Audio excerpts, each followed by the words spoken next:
Clarity on Fire, a podcast for people who know what they don't want out of their life and career, but aren't sure what they'd rather be doing. In a world where it's easy to exist, but hard to feel alive, we, Kristen and Rachel, two certified life and career coaches, are here to help you cut through the information overload, get unstuck, and focus not just on how you can have a career you're passionate about, but how to create a whole life that feels fulfilling. So join us here, where we serve up inspiration and down-to-earth wisdom in a way that only two best friends can. We want you to experience the relief of knowing that, yes, you're allowed to want more out of your life and career. And no, you don't have to wander through the dark anymore. Our job is to light the fire that shows you the way. Let's go.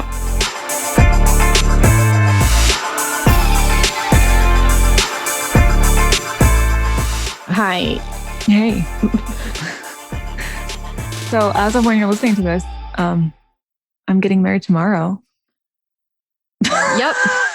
That is a fact. That's a weird thing. That's happening. Sorry, I'm just too fixated on my mold. Hopefully by then you have less mold. No one knows about my mold.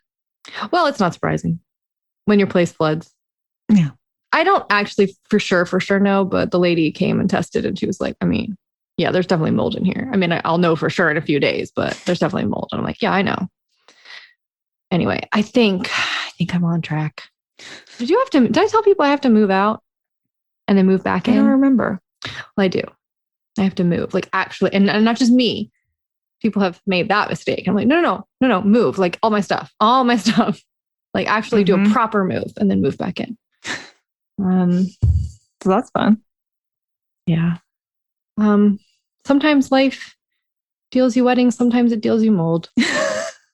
And this is why when I had friends do like one of those things in Facebook back in college where it was like, hey, tag your friend who's this character in this show or whatever. Oh, yeah. And they did like all the Winnie the Pooh characters. I was Eeyore. Oh. I'm like, yeah, well, type 4.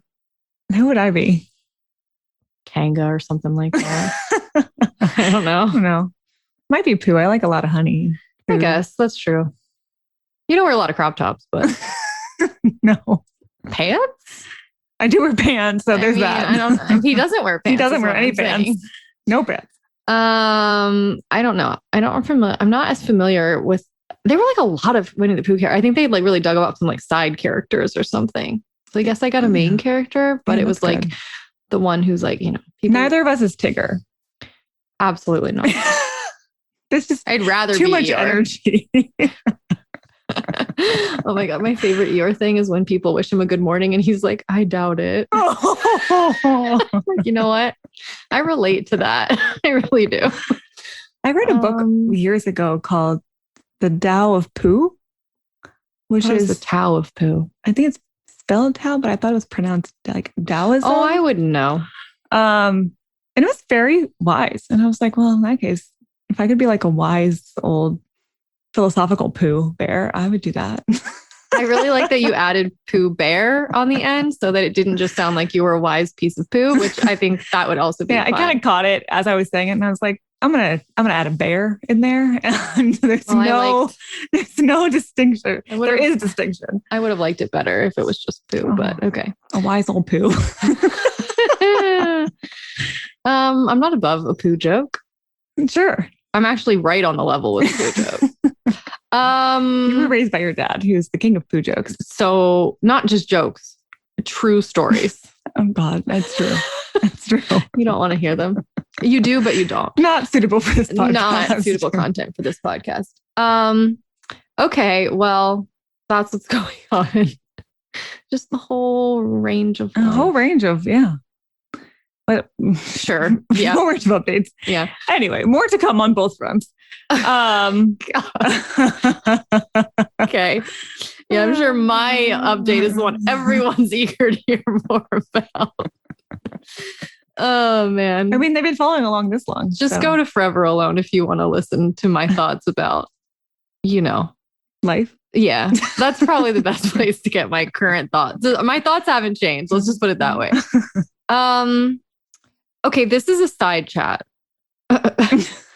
It's not an update episode, although you did get a little flavor. It is not. Yeah, it's not. Well, who am I to say what people find enjoyable and upbeat and what they don't? I think some people are here for the updates and some people fast forward right on through them to get to the meat. And that's fine. That's something for everyone. That's perfectly okay. I wouldn't be too entranced by our updates either. Okay. So you had a couple of conversations recently that sparked this topic. Oh my God, you did it. I was waiting for you to do it. It is a topic. I know it is that. A correct term for what is happening. I literally, as soon as you did it, my hand bunched into a fist because I was so angry. Is it a subject? Is it No, that's worse. What is your way of describing this? But every a topic is the most accurate term. Every goddamn time you're like, what is today's topic? I'm like, I can't get you to not do it. You just it's accurate, and I'm gonna keep saying it. I feel like you think we're in like a lecture in college, and you have prepared. Maybe I missed my syllabus.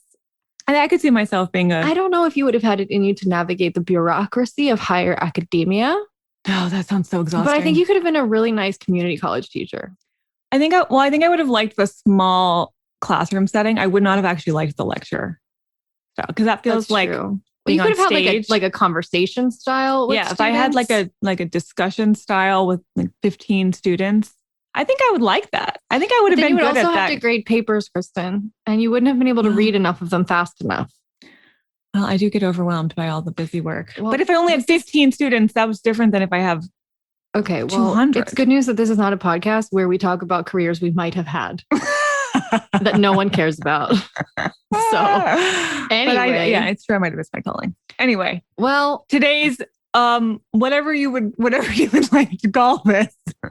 I just like to move into the story without even announcing that there is a topic. That's my style. It's just like, so you just use the word topic because it's still the best word to describe it. I'm referencing, I'm calling back. This is what we do in comedy. I'm calling back to what you just said. Okay. It's a callback. Okay. Okay. With that long preamble. So yes, I've had a couple conversations recently that I feel I need to bring to the masses. Mm-hmm. One, I guess I'll just start with the conversations. One I had with a client who was saying that I really feel like I still kind of have trauma from a last job where I would wake up every morning, even after this job was over, and I would be thinking about, like, the first thought I would have is my boss telling me how incompetent I was. Oof. When I told you this and ahead of this conversation, you said, you mean like her thinking her boss thought she was incompetent? And I said, no. Her boss actually telling her. Yeah, because that's different. If you're there's just insecurity and self-doubt and nobody's actually told you that you're not doing a good job, but you're fearful, maybe you have imposter syndrome. That's one thing, but that's not the same thing as being actively told continually you are incompetent and not good at this job. That's ridiculous to continue to show up in a situation where you're getting constant negative complaining about your performance. I mean, at some point it's like, fire me or don't. Do you know what I mean? That's a form of like verbal abuse to just constantly be put down. Yes, I would agree. By an authority figure. Yes. So she was having this just this intrusive thought every morning. And I was like, I mean, again, we're not labeling this, PTSD with capital letters because Kristen and I are coaches and we cannot. All the disclaimers from a medical standpoint. Right, like I can't diagnose people with anything, but we can talk about traumatic events with a little t. Absolutely. We have to, because that's part of life. So she had a traumatic experience at that job, and it was clearly still affecting her mental health because it was the first thought she had unbidden every morning when she woke up. And surely creating plenty of anxiety on a daily basis. So a lot of physiological and mental side effects that's what trauma does. Yeah. Is it creates an unhealthy experience in your body and you are almost like gun shy. Well, and then I had another conversation with another client that was echoed exactly what she just said, slightly different, but another past job where every week she would have to sit down with her boss and it would be like, here's everything you're not really doing well right now. And it would just, because she was in a role that she was not necessarily suited to, wasn't that she's not smart, wasn't that she's not capable. It's that she's in a role, call it a sales role, and she's not someone who's really into sales.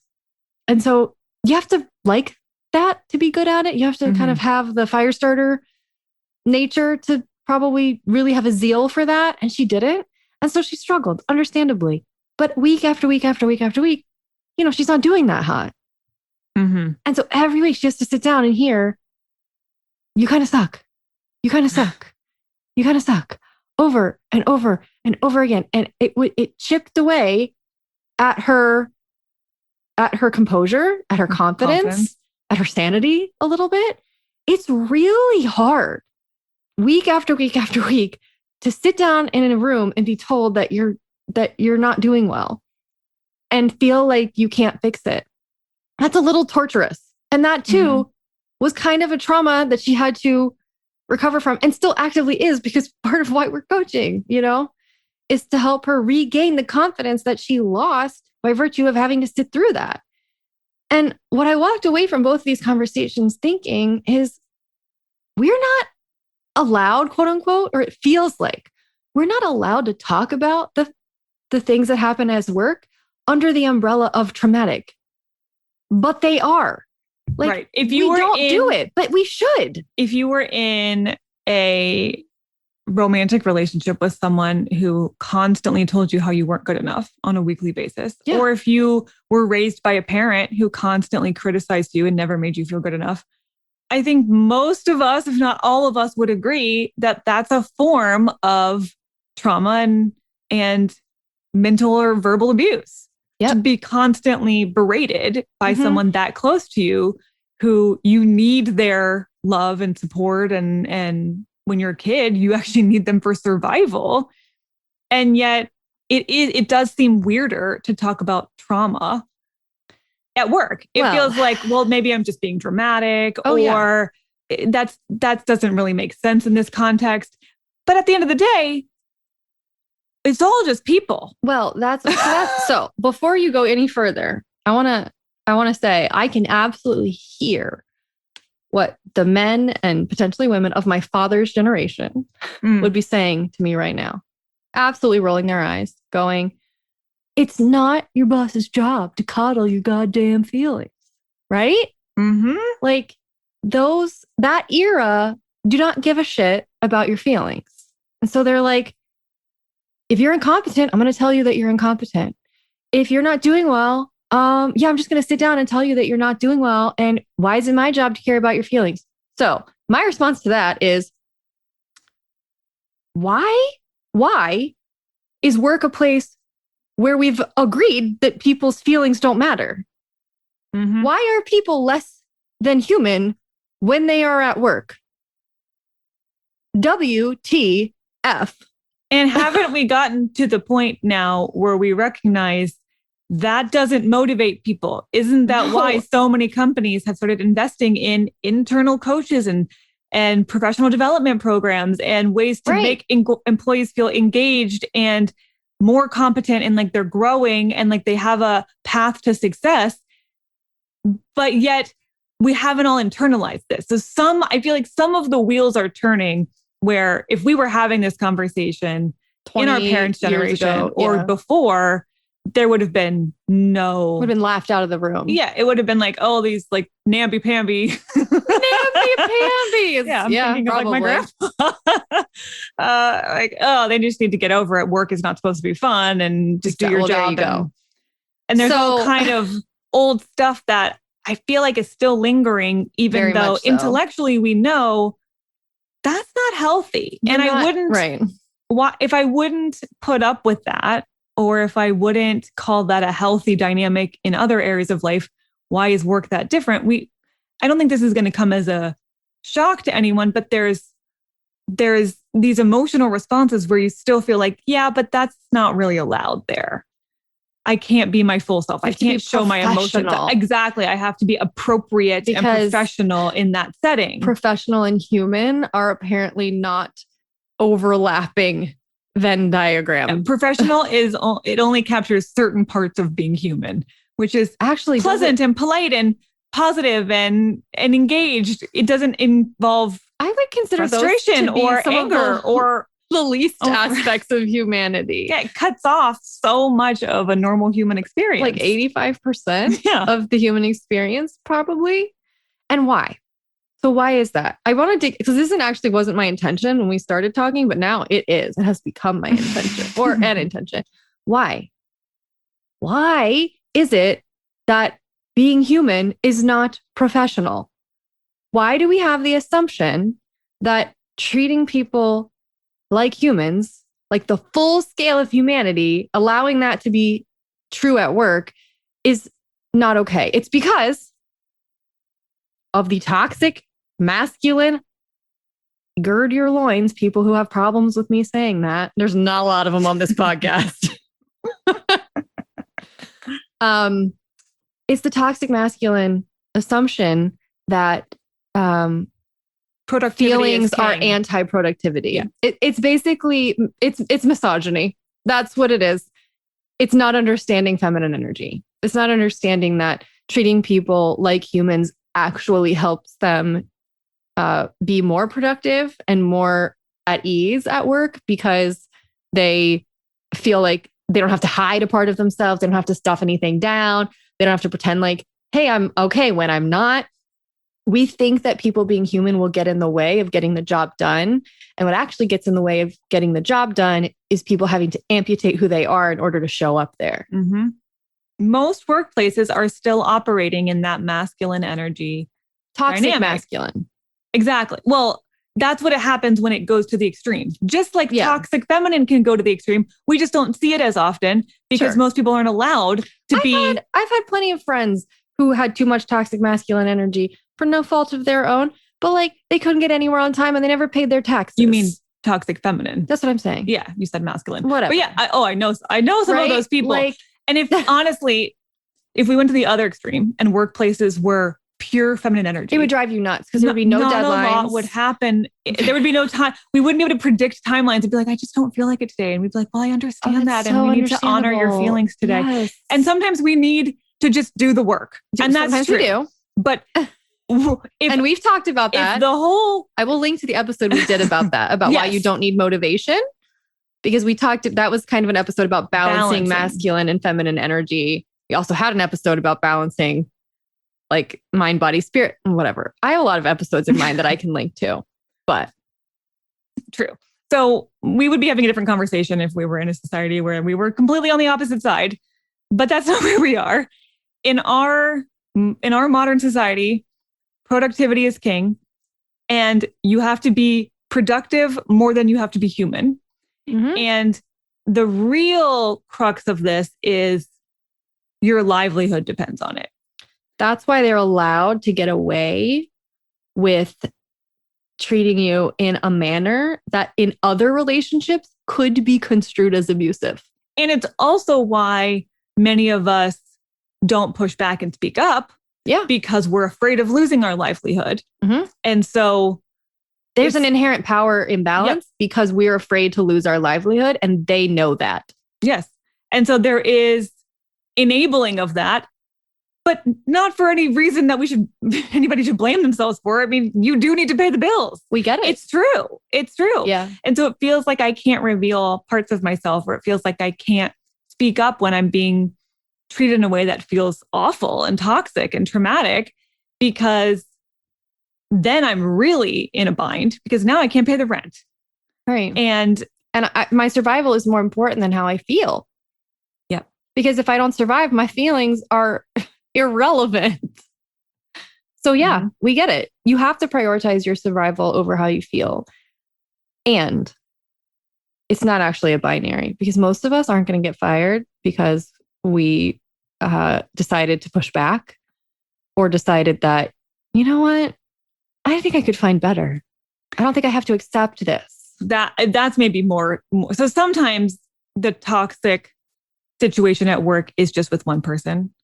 And if it's your boss, that's really hard. That's really hard because your boss has so much power to make or break your experience. They're the ones who have the most direct influence over your day-to-day experience. And so if that's the case, I don't know, I don't know how much, I don't know. What I don't want to ask people to do is just speak up and tolerate that. Sometimes you just need to get out. Now, sometimes it's a whole systemic, like company-wide thing. I have a client right now where her whole company is just in chaos. The communication is terrible.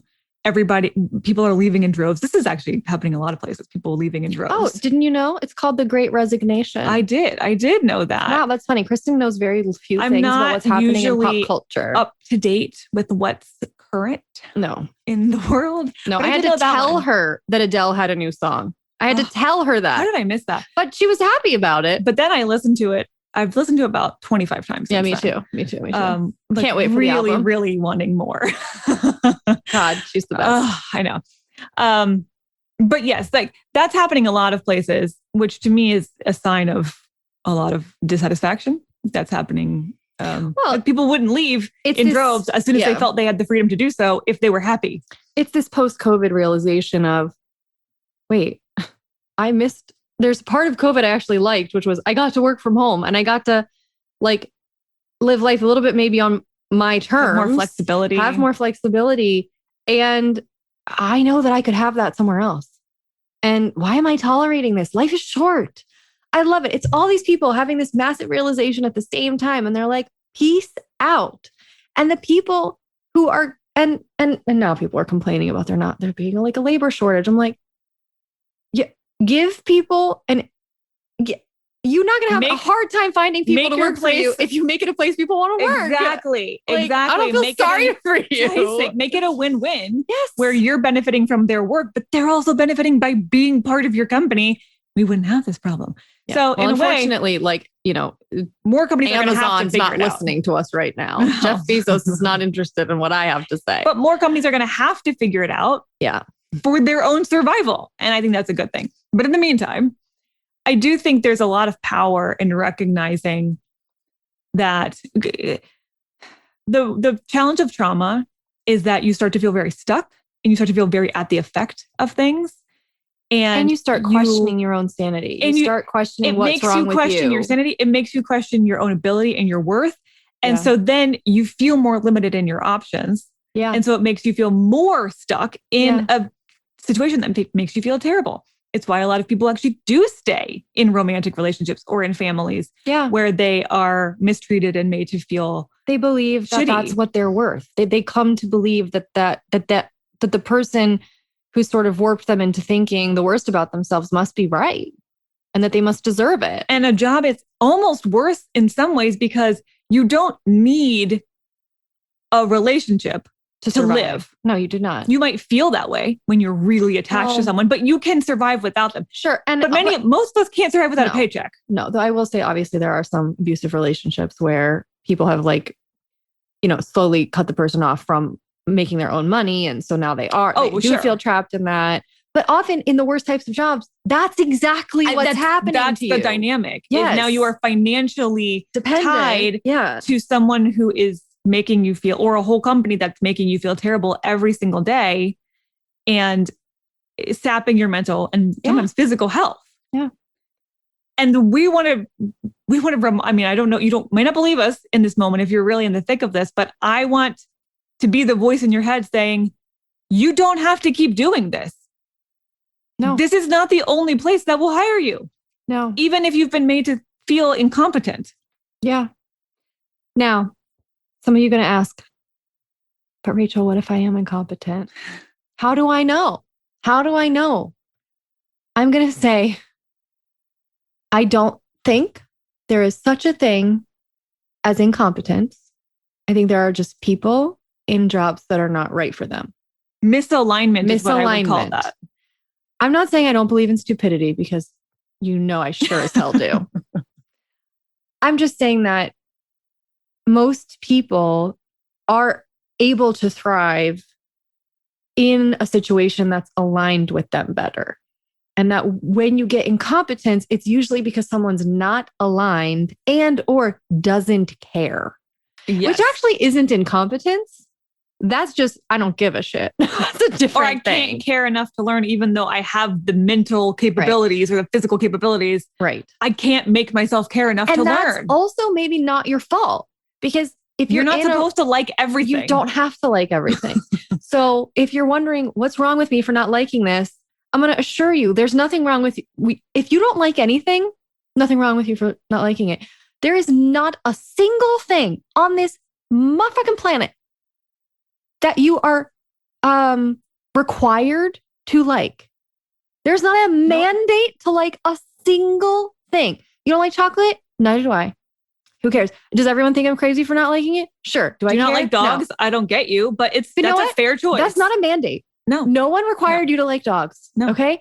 You don't have to like accounting, Karen. You don't have to like it. You know, like you don't have to like marketing. You don't have to like data. You don't have to like teaching. You don't have to like a single goddamn thing if you don't want to. Is that not empowering? Hate everything if you want to. Dislike everything. But the truth is there are things that you do like and things that are more aligned with you. So if you are feeling chronically incompetent because you have been told so over and over again, or you have been made to feel so in less direct ways, my overwhelming hunch is that one of two things is happening. One, you're in a job that's misaligned in the first place, and you are never going to do well there. The point is not for you to become competent there. The point is for you to go find alignment with where you belong. Yeah. So it's not about incompetence. It's about lack of connection and lack of my interest matching what I'm supposed to be doing here. Like, or again, I've used this example before. Okay. It's like Jonathan Van Ness having to go be an accountant. Yeah, he would be an incredibly incompetent accountant. Yes. I bet. Yes. Like, do you want Jonathan Van Ness doing your company's taxes? No. Do you want him styling your hair? You bet your ass you do. Right? And like giving you encouraging pep talks. If you want, do you want me to be your social media manager? Absolutely not, because you don't post on social media ever. No, and you can't be asked. I would be very incompetent, and I would start to feel like an incompetent person. Guess what? I'm just not supposed to be doing that. I don't care enough. I have the intellectual capability to do it. I could write posts. I could figure out, but I'm never going to care enough to get good at it. That's okay. You don't have to make yourself care enough about something to get good at it. So that might be one thing that's going on. You're misaligned. Or the other thing that might be going on is you actually want to, you're interested, you have the capability, but nobody's actually helped you grow. Nobody's provided the path or the support or the resources to allow you to get to competent, or you don't know how to get those on your own. And so how could you possibly expect to be competent even if you really want to be? And that's not necessarily on you. Yeah. Also, we're using competence as like the crux around which this whole conversation is like spinning. And it doesn't have to be about that. Like these two examples that I gave started out with were kind of about that. Feeling like I'm not competent, being told I'm not competent, feeling like I'm not performing well. But workplace trauma can be about more than that. You know, you can be the best at what you do, and you can still be gaslit every day into thinking, you know, you're doing something wrong, or just, you know, you're coming up against it every day and you're getting verbally berated. I have had people whose bosses screamed at them. Yeah. That is not appropriate. I'm sorry, Dave. That's not professional. Why is yelling at people the only emotion that's allowed in this workplace? Anger is the only emotion that's allowed because it's the only one that the toxic masculine approves of. It's the only allowable emotion. It's the drill sergeant approach. Yeah. That's how we get more productivity, is we just scare everybody into performing. Yeah. Doesn't work. See how well that worked in Monsters, Inc. Okay. Right. What worked 10 times better? Laughter and joy. I haven't seen that in so long, but the message stuck with me. We should have all bosses watch that movie. Good management training. I'm thinking of some other situations. I don't know if I would say what else counts as workplace trauma, but I would say certainly it starts to get draining and toxic. Also, only you get to decide what's traumatic. Do you know what I mean? Like other people don't get to define for you what felt traumatic. Because what True. feels traumatic for you might not feel that way to me, but it doesn't mean it didn't take a really awful toll on you that you're still recovering from, or that your mental health really took a nosedive after experiencing. Mhm. So not up to us to sometimes- define. Yeah, sometimes it's not as obvious as being criticized all day, every day. I've had a few clients somewhat recently who they keep asking for what they need, whether it's more support, whether it's more money, whether it's longer deadline, because they're so overwhelmed and they're trying to do multiple jobs. Yeah. Because they're understaffed or whatever. And the response is just, yeah. Thank you. We're on it. And nothing changes. So neglect is a form of abuse. Exactly. Exactly. To keep saying, I need this, and to be told one thing, but it never changes. Yep. So then you start to feel like, is this ever going to change? Do I need to ask for it differently? Is it the way I'm asking? Yep. Is it? Yeah. And so that can create just as much anxiety and self-doubt within you. Should I be able to do this? Is it wrong to even ask for this in the first place if they're not going to give it to me? Yeah.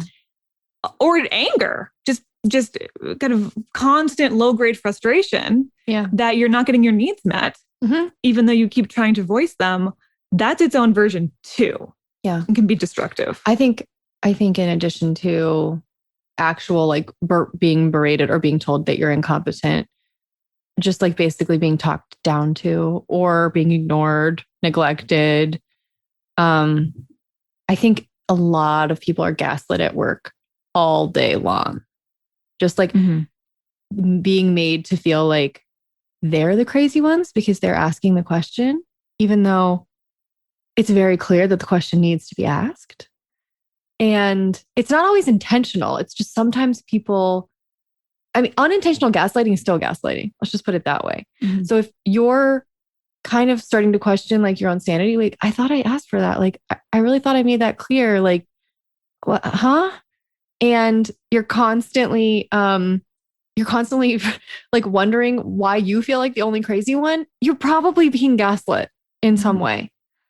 Let's just throw out insane expectations around working hours. Yes. That's fucking abusive. Yes. Like expecting you to don't work get like off time. Right. Or expecting you to be on all the time, or expecting you to sacrifice your health, or expecting you. I have had so many during COVID, especially I've had so many clients tell me, they wanted me to just like blatantly ignore COVID safety procedures in order to show up at this job. Like if you're being asked to risk your health or your welfare, obviously that's probably not legal, let alone humane. Right.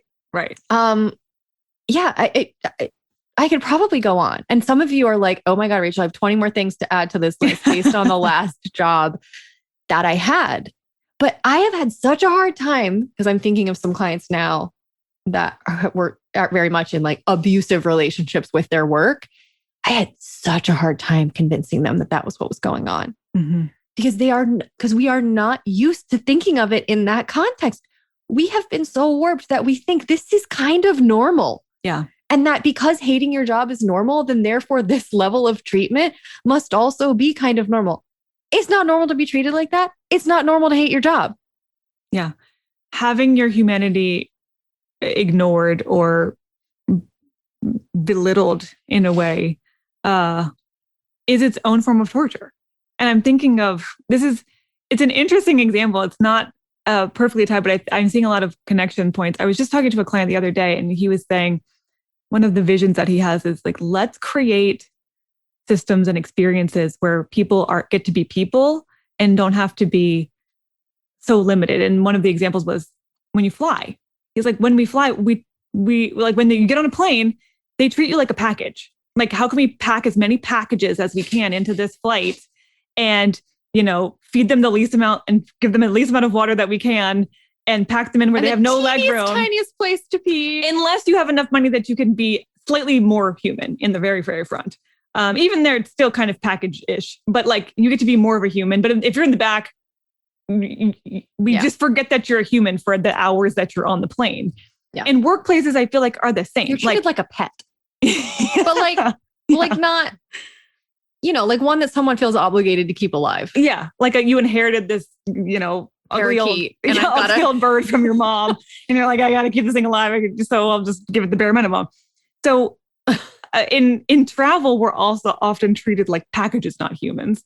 Which Workplace. I understand based on the constraints of the airplane, like based on the system and the structure of the airplane, like you can, you kind of do have. But it's about money making. But it's the about most money. We need the most people on the plane to make the most money. Right. Money. We could also decide humanity is a little bit more important. So we'll have a little bit more room, a little bit fewer seats, a little bit better food, a little quality, bit better leg room. We'll have a slightly less profit, but people will be happier. Sure. No. People get to be people while they're flying. Why would we do that? So in my head, I'm relating this to work because at work, you're not really a package, but you're more like a robot. Like you show up and each day you do you're productive. And then you don't the have rest needs. The rest of your life is irrelevant. You have needs outside of these hours. Right. Like and even that, we would prefer you not. We'd prefer you just be able to work more. But if you have to, I guess. Yeah. The fact that you have to pee is annoying to me. Like, I mean, the horror stories you hear about, you have to pick your kids up from school and you have to leave a little bit early some days is annoying to me because why can't you just be a robot who churns out work? I mean, that's a form of torture to feel like you have to force your whole humanity into this small little box and people are making you feel like it's wrong. And that there's something like needy about you and like you're demanding too much for being human. Like you're high maintenance because you have, needs. Human needs. Yeah. I have a client, a former client who has a chronic illness. And during COVID, she was like, I cannot come into this office. Like I am immunocompromised. And they were like, you have to come into the office. And they were like, she was like, no, I have to, like, here's a doctor's note. And they're like, we don't care. Like, huh? Guess what? She's not there anymore. Mm-hmm. And they're probably struggling without her. Mm-hmm. And you know what? Good. Because like your business is going to thrive in relation to how much you help other people who work for you thrive. And I don't understand why people can't see that. Yeah. And I feel like this conversation has made it seem very bleak in the working world. But I do want to say I have seen a lot of examples of companies treating people like people. Those exist. Yes. And they're becoming more and more common, if only because companies realize their survival relies on it and retention costs less than hiring new people. So even if the intention of treating people like people is making money, might be still making money and might not be what I would hope, the result is still better workplace experiences. Yes. More and more often. And in fact, the fact that it's financially good for them gives me hope because that means it's going to keep growing. There's going to keep being places, more and more companies that care about that. I just think that when we all raise our standards, then, and this is why I love the Great Resignation, because it's basically like a huge strike. Mm-hmm. It's like everyone's standards are having to raise because we're like, no, we're not going to accept that anymore. And they're like, oh shit. Mm-hmm. People will give you, unfortunately, the way that at least the corporate culture in America works is they will give you the least you are willing to accept. But if we all demand better, guess what? They'll up the ante. Yep. So you can demand better where you are, or your way of demanding better might be, I'm not going to stay here anymore. I'm going to get better somewhere else. Problem. Yeah. Create a problem for them that they have to solve. And so I want you to feel like you have choices. If you've been feeling kind of traumatized by some of your work experiences and it's made you gun shy, it's made you lose some of your self-confidence, and it's made you feel not good enough. That's not because any of that's true. That's because that's what trauma does.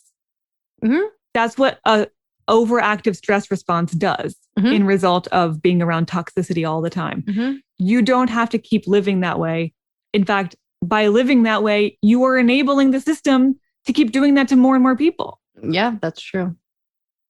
So let's all go on strike. Let's all quit. No, just hey, listen, I'm way ahead of you. And I do think that quitting is not the only option. You're allowed to push back in the job that you have. Absolutely. You're allowed to say, I don't think this role is really aligned with me. I think I would thrive in a different role. Or if you're in a meeting where every single week your manager tells you, here's how you're not doing enough, you're allowed to come back and say, I don't really love the tone of this meeting. Well, first of all, that's not really helping me. Yeah. And okay, if this is what I'm supposed to be doing, here's what I'm going to need. I need you. Help me. Yes. Help me help myself. Instead of just telling me what I'm doing wrong, let's maybe talk about what I might need to, because I don't like feeling this way either. Mm-hmm. You're allowed to ask for more of what you need. And if they don't give it to you repeatedly, you're also allowed to say, that's not acceptable. Peace out. I'm going to go someplace where they can give me what I need. Mm-hmm. Break up with your toxic job. Because you got options everywhere. Mm-hmm. You really do. I mean, especially with the Great Resignation, there's more jobs open. Now, most of those are probably shit jobs that people quit for a reason. Sure. That's not true. A lot of people are quitting because they're like, I want to like take a sabbatical. Or they're time. Or they're quitting because it's not aligned with them, but it might be aligned with you. Exactly. They're just in the wrong kind of work for them. Right. Okay. Fine. Someone's trash is someone else's treasure. Sometimes it's just trash though. I mean, the dating apps would definitely have you believe that, but I think some of it's just straight up trash. I just think the filter question here that I want to just leave you with is, would you date this job if it were a person? Would you want to be in a relationship with this job if it was a person? If your livelihood didn't depend on it, would you want to do it? GTFO? Yeah, right. Exactly. Mm-hmm. Because a job is a relationship. It's still people. It's you and people. Okay. And if it's not healthy, you don't have to stay in it and you don't have to accept bad treatment just because you're getting paid. Okay. People paying you does not give them a right to do whatever they want to you and to treat you however they want. That is not how that agreement works. And for those of you who are hesitant to leave because you're like, I don't really know what I want to do next. I don't really have a clear sense, because I know that's why some of you are here, because that's what we're all about. That's why we had a whole episode before about it's okay to get a bridge job. If you're in a really toxic, draining situation, mm-hmm. even if you don't know where you want to go longer term, or even if you don't think you're quite ready for that for some reason, it's okay to say, I need to go somewhere where I can recoup and heal a little bit to prepare me to figure out and then go do what I really want to do. So a bridge job is sometimes the healthiest thing that you can do if you're in a situation like that. Mm-hmm. Can feel like a real relief. Okay. Permission to break out of toxic situations. Yeah. Feel free to apply this anywhere else in your life as well. Of course. I have so many ideas of episodes that are relevant to this. Like the episode we did a couple of years ago with our friend Stacy about mm-hmm. toxic, how to navigate a toxic workplace. I'm going to put that in the show notes. I'm going to put our burn this episode about why you shouldn't be sacrificing your health for a job. Yep. Hey, maybe I'll throw in the one about why dating and jobs are the same thing. Basically, there's definitely some dating and job searching, I think, is what it's about. Yeah, but it still has a lot of overlap here. Yeah. So anyway, we've mentioned a million episodes, and I guess I'll just link to all of them in the show notes. So, right, okay. Plenty more for your listening pleasure. Always hundreds of past episodes. Don't ever tell me that you got bored listening to us, because, well, I guess that's possible, but or you ran out of stuff. You didn't. There's hundreds of episodes. You could get bored, but you won't run out. That's for sure. That's true. Yeah, that's more so what I meant.